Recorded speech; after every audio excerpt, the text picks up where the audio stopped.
Freedom, freedom, freedom over fame. Freedom over cycle stays the same. Welcome. First of all, welcome. This is Unsolicited Perspectives, and I'm your host, Bruce Anthony. Thank you for listening and watching wherever you get your podcasts and video podcasts. Subscribe, share, like, comment, and rate us. You can find us on Instagram, YouTube, and Twitch at unsolicited_perspectives. You can find us on Twitter and TikTok at unsolicited_PER. Watch us live. Now, watch us live every Thursday night, 7:30 p.m. Eastern on Twitch and YouTube. Our audience continues to grow with each and every episode, and I humbly thank you. On today's episode, I'm talking African American History Month and movies, Chinese space balloons, and the time I finessed myself out of two women. First things first.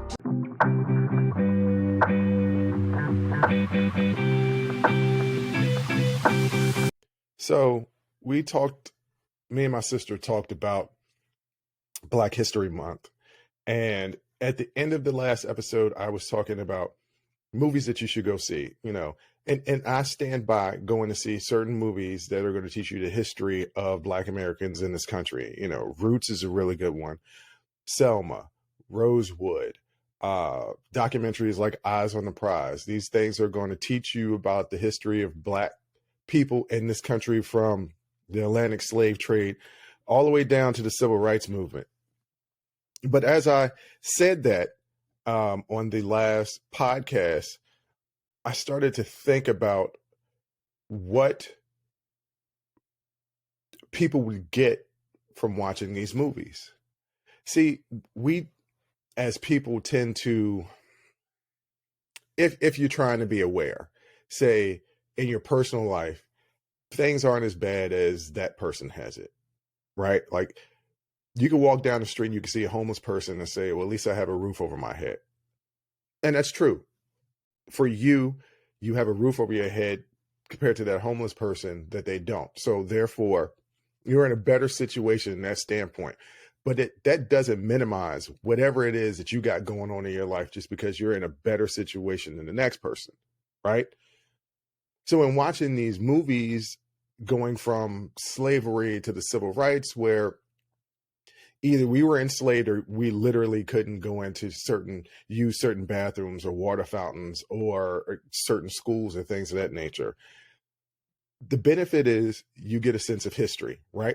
Like you're learning about history, and it's given in a perspective where people can see it. And when people see things as opposed to reading it, they get more of the impact, which is a good thing, right? Like, that's a really good thing. The problem is by looking at these movies, a person that isn't Black will look at it and say, well, at least they're better off than what they were. And in a sense, that's absolutely true. Like, we're not slaves anymore. And I can drink from any water fountain and use any bathroom that I want to use. And as I've expressed on previous episodes, the bathroom thing is a big deal to me. It's a really big deal. So, so I'm happy. But by saying that, things aren't as bad as what they used to be, you can kind of look past this at, well, things still aren't good. But unless you're in it, unless you're experiencing it, you wouldn't know that unless you talk to people, see people. And during the pandemic, the world slowed down and people were forced, because of George Floyd, forced to at least acknowledge, hey, the police be killing a lot of Black folks out here. Right. Like, that didn't need to happen. And part of it's not a benefit, but part of the learning process for people that might still be pissed off that Colin Kaepernick took a knee, is that they saw, hey, you know what?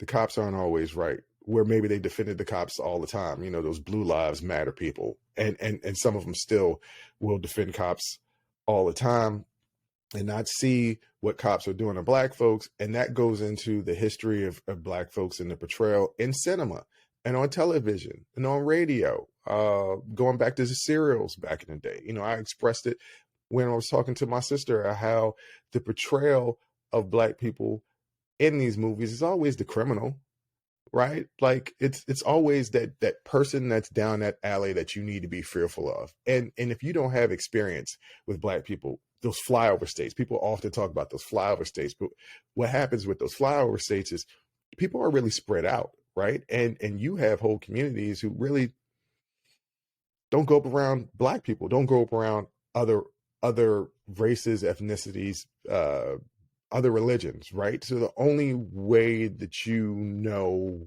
what these people are like or how they're portrayed on television. And that bleeds into everybody's biases. So I get, no, I don't get when people say Blue Lives Matter. I don't get that. But I get when you try to defend the cops. And once again, not all cops are bad. Me and my sister often talk about how we are not generalizing. We are saying the institutions aren't good. The individual people in the institutions don't have to all be bad. And they're not all bad. But the institutions in themselves are bad. Policing was started to catch free slaves. Policing was used to enforce segregation. Like policing was used to enforce making sure Black people didn't move into certain areas or even maneuver in certain areas. If the government was a mafia family, the police was the muscle, right? They were an enforcer. They were the Luca Brazzis of Don Corleone's uh, army, right? So to not understand that is to not understand history. But back to my larger point is the portrayals. So the portrayals in media, if we're not writing it ourselves, historically not been good. And also the portrayals have been slaves or Jim Crow movement. And for somebody looking at that and looking at the historical context of that, they will say, well, it's not as bad as it used to be. Why don't they get over it? And that's completely negating everything that's happening right now, because to say things aren't still bad would just be flat wrong.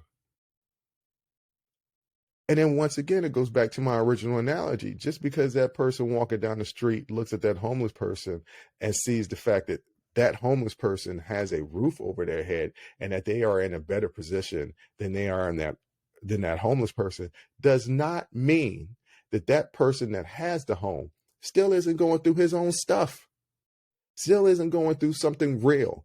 And I've said it previously, I don't like to get into these comparisons of trauma, right? What is bad for you might not be bad for me. I know I personally have gone through a divorce. I'm okay. Like, it's okay. I don't have any lingering effects over it. I am one of those type of people where that type of thing didn't affect me. I know other people who've gone through a divorce and they haven't recovered. And it's been years. It's been like 10 years since mine. So, I mean, if I hadn't recovered by this time, something would really be wrong. But I know people 10, 15 years who just haven't recovered, or it's 5 years and they're still angry about it, right? That we've gone through the same trauma in the sense of it's a divorce, but the individual trauma in that divorce is obviously different because what they went through and what I went through isn't the same thing. So these comparisons of traumas really, really bother me.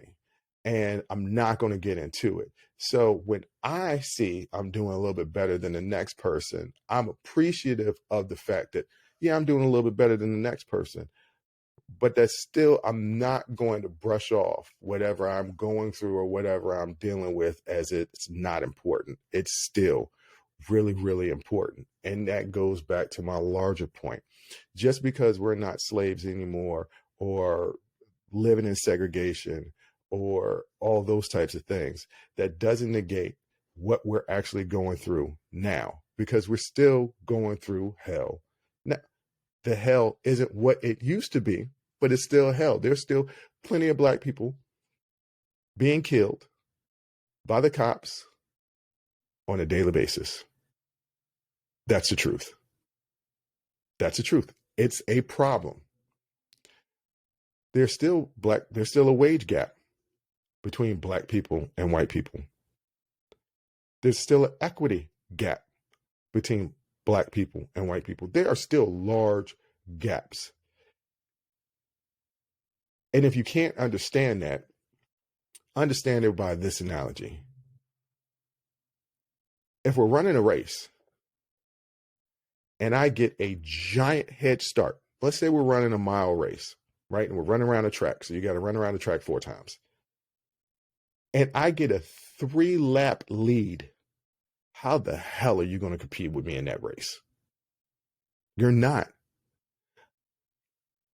So why would you think that things would be equal now? Or why would you expect that just because black people have more rights now than they did 60 years ago, that gap would have been closed?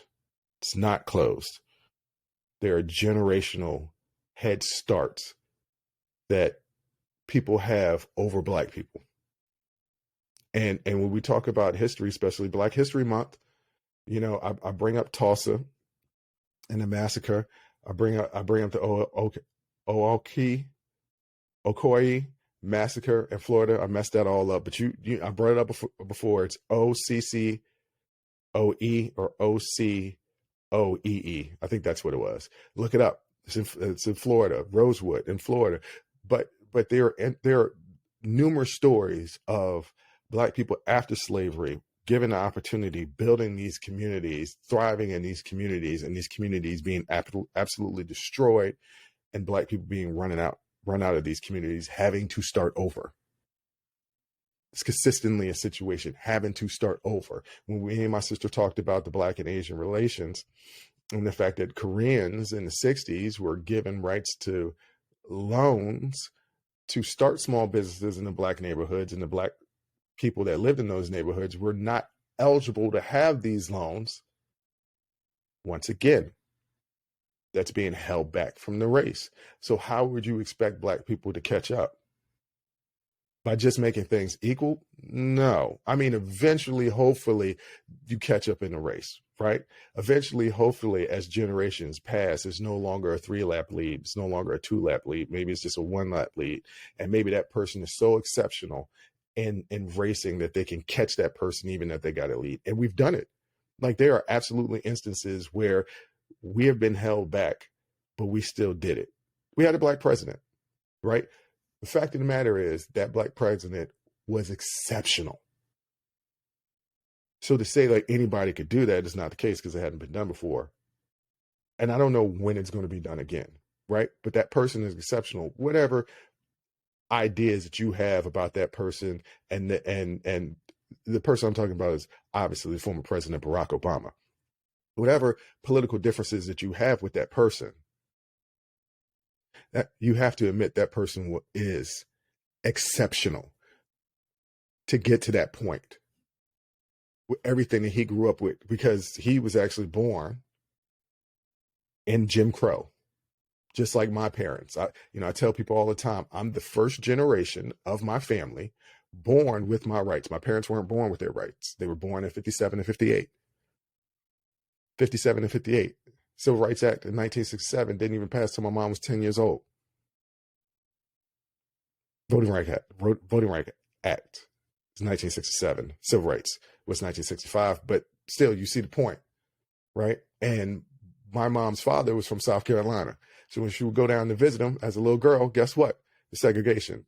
That's in my parents' lifetime. I'm the first generation that was born with all the rights. So go back all the way back, because I'm not rambling, but I'm pulling all these things to make it a larger point.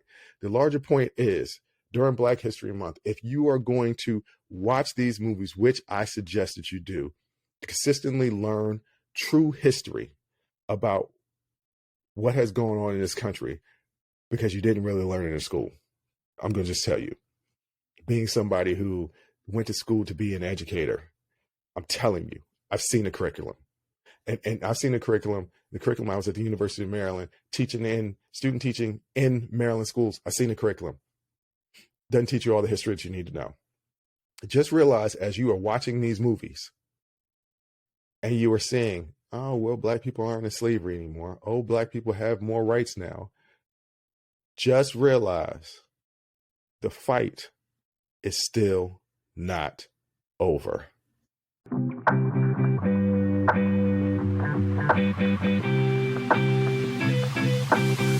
All right. So there was a Chinese spy balloon floating over the country, and there's a big uproar about what is President Biden doing, allowing this balloon to just go through the United States, and eventually they shot it down. It took a couple of days, but they shot it down.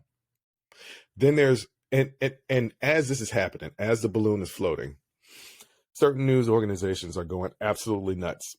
They're having people come on from the former administration, the Trump administration, saying these things would never happen under our watch. Biden is weak against China, this, that, and the other, and only to find out that, oh yeah, we had 3 instances of this actually happen during the Trump administration, and they never told us. Okay. Well, what is my opinion about all this? My unsolicited perspective. Well, I'm going to go with the fact that the tribalism of this country is going to see fault on both. Is going to see fault on one side, not both sides, right? If you voted for Trump, if you rock with Trump, Biden is wrong in everything that he does, and in every way. If you voted for Biden, or if you just absolutely hate Trump, Trump is wrong for everything that he's done, no matter what. And the argument is a lot more nuanced than that. Let's start with Biden. Should he have shot it down earlier? I don't know. I don't know what intelligence they have.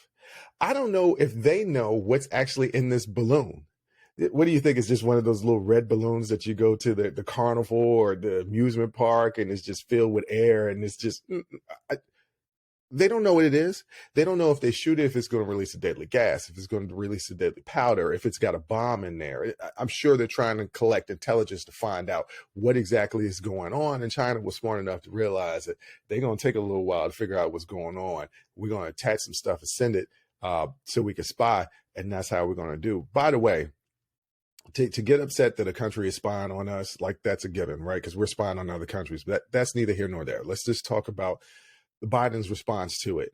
I guess once it becomes public, you should say, all right, hey, look, we don't know what it is. This is the reason why we haven't shot it down yet. As soon as we find out that it's not dangerous if we shoot it down, then that's what we're going to do. And that's kind of what they did. They waited until it got to an area where they're, it wouldn't be that dangerous to shoot it down, and then they shot it down.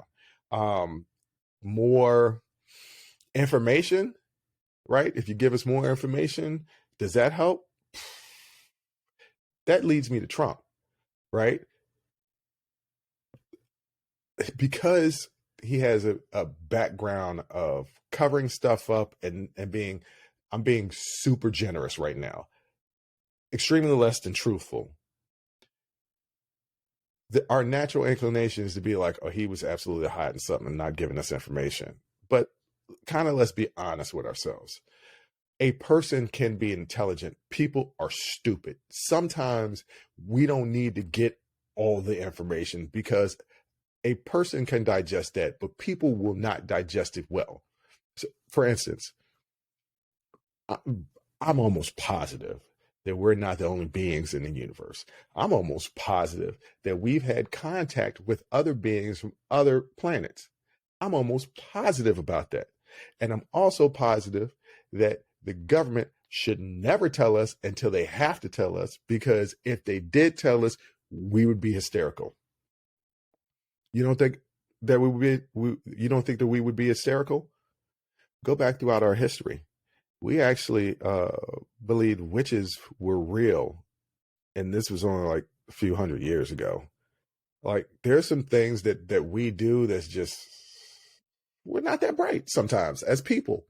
So maybe less information is for the better. And if we had known that there were 3 balloons Chinese spy balloons that had happened through the 4-year period of the Trump administration, there would have been a frenzy. So I kind of understand keeping that information away from us and not telling us. But he doesn't get the benefit of the doubt because he's been such a liar, right? Like, he's been such a liar. So we can't give him the benefit of the doubt. So what's the right answer in this situation? Who did the right thing? I don't know. I don't know what the right answer is. I'm not a president, nor do I want to be. I don't want to be a president to have to make those type of decisions. Because let me tell you something. If I was president, I don't care how dumb people are by and large. I'm just going to be honest and tell y'all the raw real. I'd give up all the secrets. I'd be like, look, there is aliens. We didn't have contact with them. We say what's up to them every now and then. How you think our technology has advanced so rapidly over the last 50, 60 years? Because we've been getting some help. That's what it is. Oh, yeah, by the way, we are always 2 seconds from World War. We're always on a nuclear watch. Yeah, it's been a couple of times where we almost let loose a couple of times. Putin might bomb some stuff. We might have to go get that. I would just be honest, and the country would be in a blaze. It'd be in a blaze because once again, a person can be smart, but people together are dumb as hell. So, I don't know what the right answer is. The idea that Biden is weak on China, I don't see that. I don't see him being weak on any of these countries. I think they know that we're not playing. Does he have some things that he says and I'm just like, oh, Joe, why you gotta say it like that? Yeah. Like, I'm a supporter of President Biden. I can also acknowledge he's old as hell.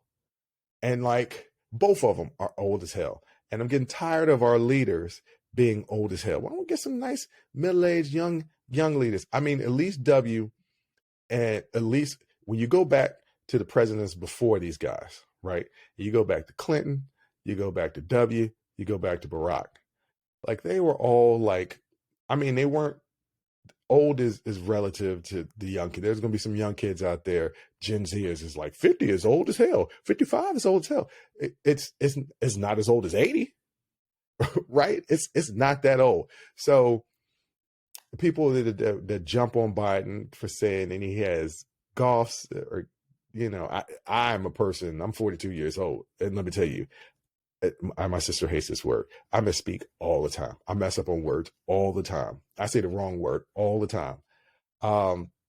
My brain tends to move faster than my mouth can get the words out. I also had a speech impediment. So, there's a lot of things. I had a stutter when I was younger. I'm hiding a lisp. Like, the lisp comes out when I'm drinking. The After Hours Uncensored show, when I had a few, the lisp might come out. You might see it. So, I have, mess up in my words as well.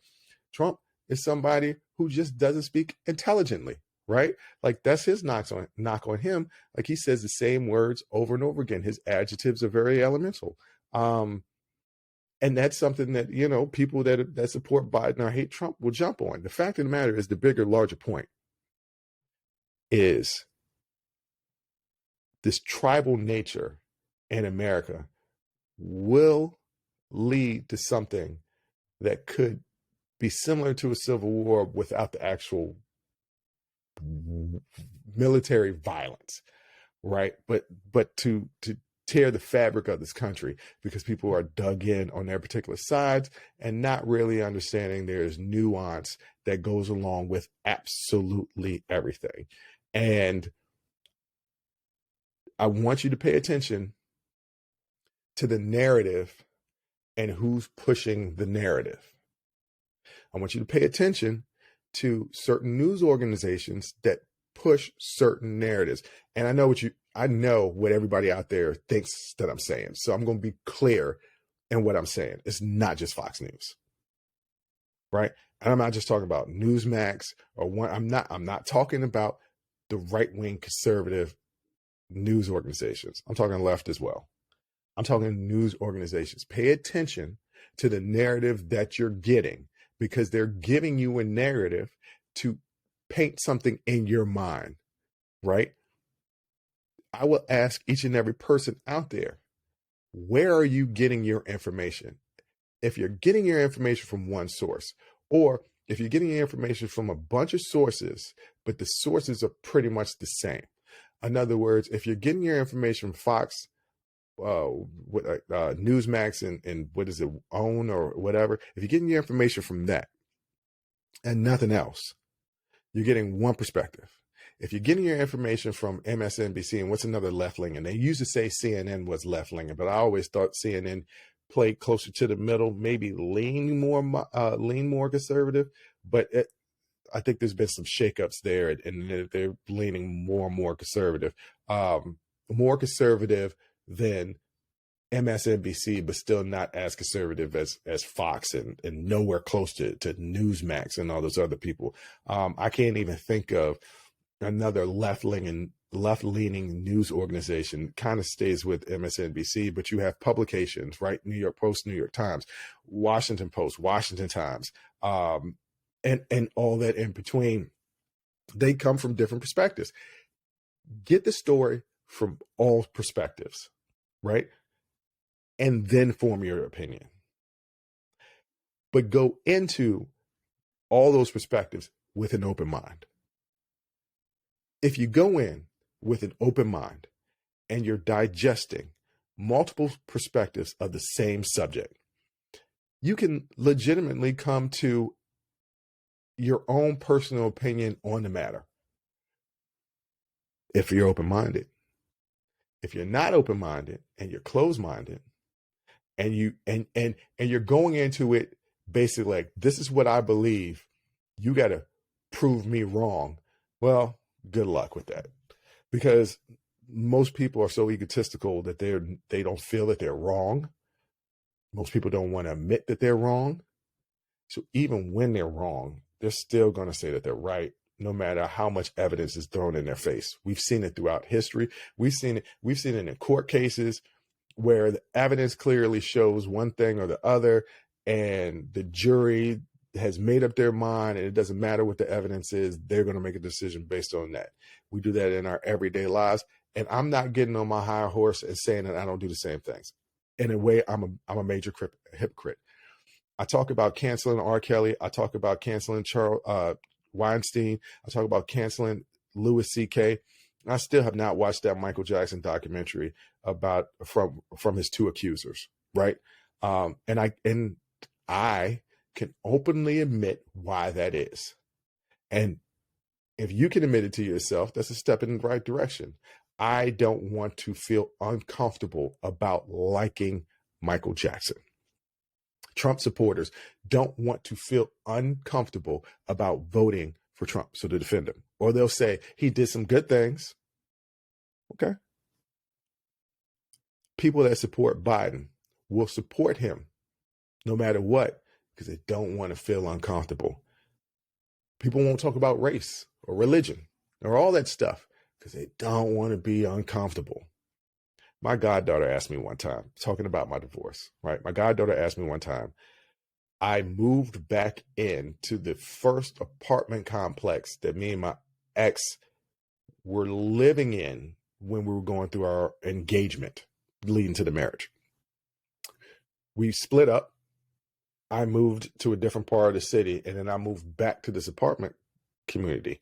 And my goddaughter asked me, she's like, why would you do that? You're faced every day with dealing with the fact that y'all aren't together anymore.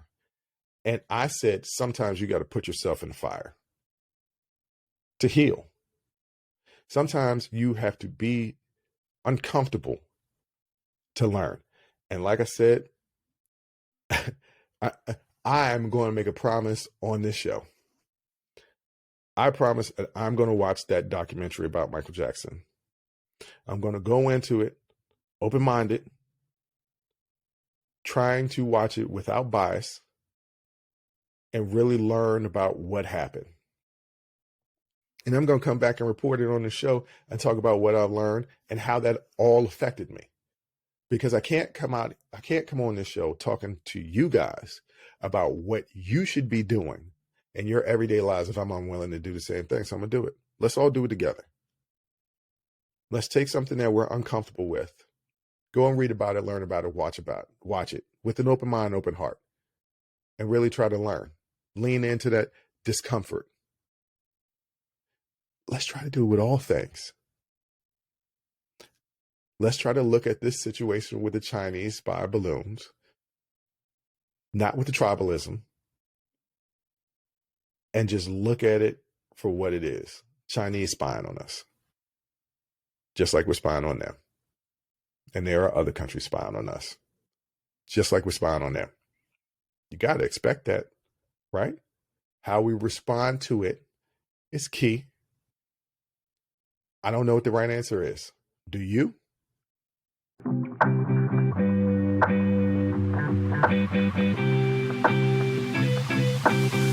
Okay, here's a story about the time I finessed myself out of 2 women.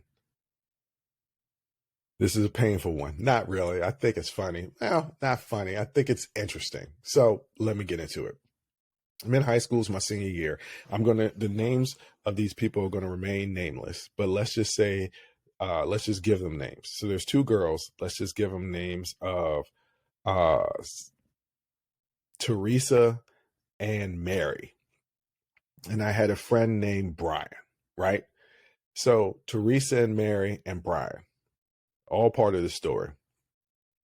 So Teresa and Mary are best friends. And I think Teresa and Mary are both fine. Now, I'm a little bit more interested in Teresa, but Mary is A-okay with me. Like, I will date either one of them. And one of them I become more friendly with than the other, and it's Marie. Marie. I forgot the names that I already gave them. Good God. I forgot the names that I already gave them. This story is going to be interesting. I can't give out the real names. All right, it's Brian, Teresa, and Marie. All right, so I become really good friends with Marie, even though I like Teresa more. And I tell Marie, hey, do you think Teresa would be interested in me? Mind you, they're best friends. So Marie tells me, yeah, Teresa might be interested. And you want me to get you more information? I'm like, yeah, give me more information. This is what I didn't know. What I didn't know was they both liked me, but Marie liked me more than Teresa. So instead of Marie telling me this, she tries to set me up with Teresa.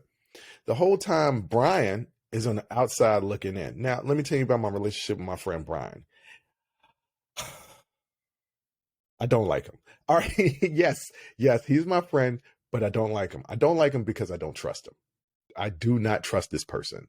But he's a friend. I can't explain the dynamics of this. It's a high school guy friends. There's a lot of guys out there that have friends that they don't trust.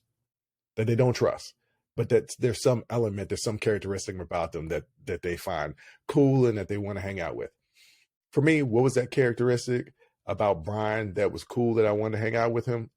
I don't know. I can't answer that question. He was a friend of a friend and he was in the group.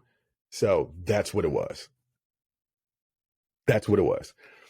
So the whole time for weeks, Marie is kind of, not passing on messages to Teresa, but giving me more and more information about Teresa because I'm about to make this move, right? And there's this big party at this little kiddie club because we're all under 18.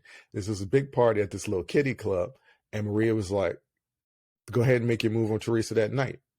So we're all dancing and having time, and Brian's right beside me, and I go up to Marie and I say, "Yeah, I'm gonna go up to Teresa and tell her what's up."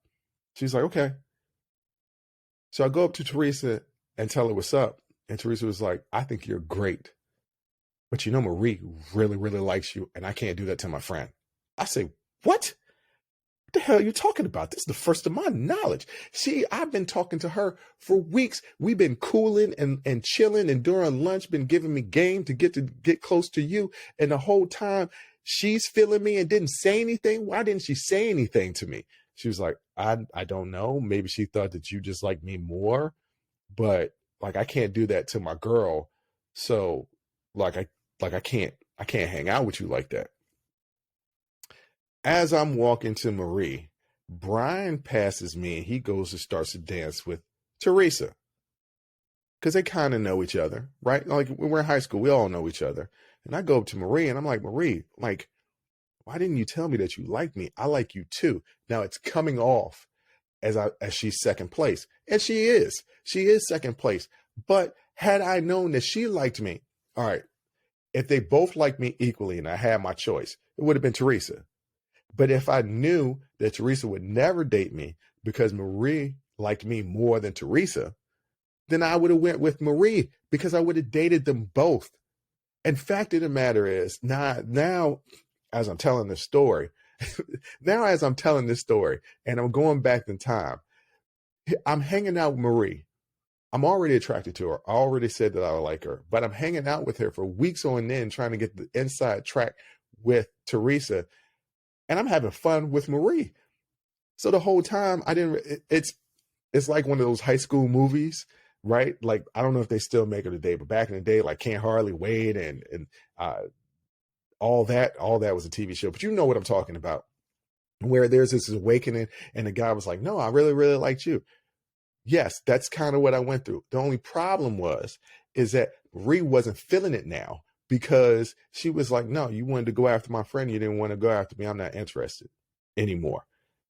So I go to a table and sit down, and I'm sitting here wondering to myself, what the hell happened?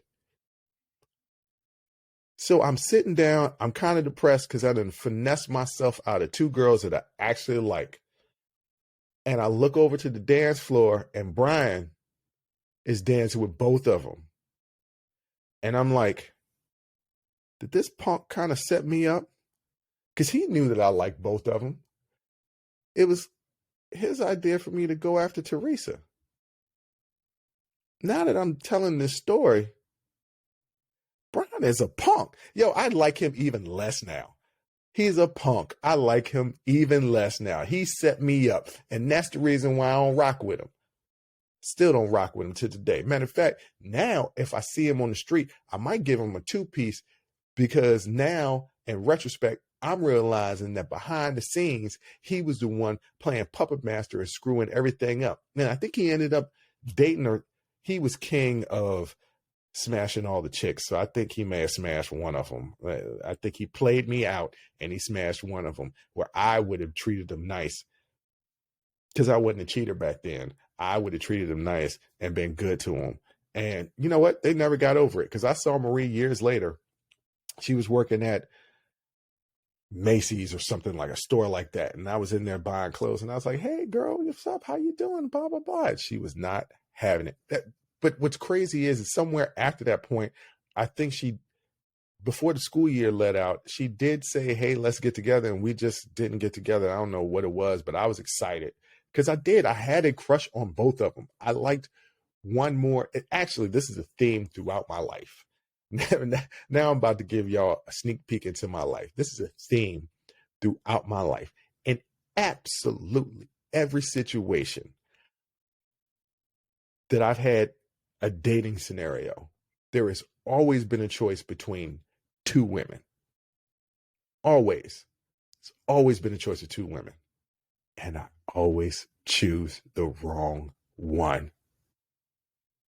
Always choose the wrong one. And you would think that you would say to yourself, Bruce, well, why don't you go get your better logic? You know, what you typically would choose, do the opposite. I did that one time. I'm not going to tell you who she was that I chose, but that was the ultimate wrong choice. I think you know where I'm going with that. But that was the time I finessed myself out of two women. And it wouldn't be the only time I played best friends off of each other. There was one time in college I played best friends off of each other, but that one worked because I had learned from this scenario. You know what? I'll tell that story on my uncensored version of my show that you can catch on our Patreon page. But on that note, that's the end of this week's episode.